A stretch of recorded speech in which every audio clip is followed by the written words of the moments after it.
প্রকাশ্য দিবালোকে রাস্তা থেকে এক ব্যবসায়ীর 7 বছরের মেয়েকে অপহরণ করল দুষ্কৃতীরা। ঘটনাটি ঘটেছে মালদার হরিশ্চন্দ্রপুর থানার অন্তর্গত সালালপুর গ্রামে। ঘটনায় রীতিমতন চাঞ্চল্য ছড়িয়েছে এলাকা জুড়ে।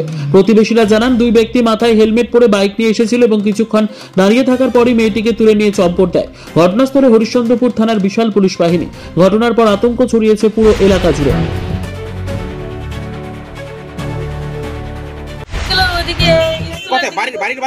বাড়ির বাইরে গিয়েছিল, ওখানে দিঘিটার কাছে গেছিল, ওখান থেকে চলে গেল। কতজন ছিল অপহরণকারীরা? আমি দেখি না, দুজন ছিল বলে। চাদর পরা ছিল লোকটা, দুটো লম্বা করে মোটা করে লোকটা ছিল। কি নিয়ে এসেছিল তারা? বাইক নিয়ে এসেছিল। আচ্ছা, আপনার মেয়ের বয়স কত ছিল? আপনাদের 7 বছর ছিল। কি অনুমান কি করছেন, কোনো কিছু অনুমান করছেন যে ঘোরাফেরা এরকম করে করছিল আগে থেকে?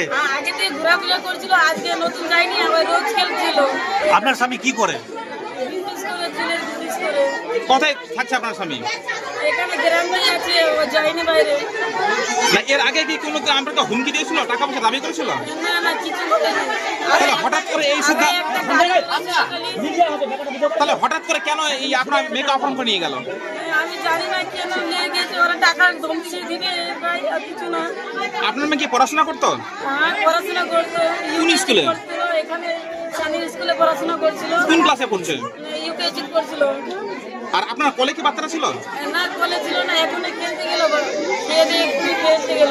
কি নাম বাচ্চারা, কি নাম? আফরোজা খাতুন। আর আপনার নাম? মালা বিবি। আপনি কে হলেন? মা।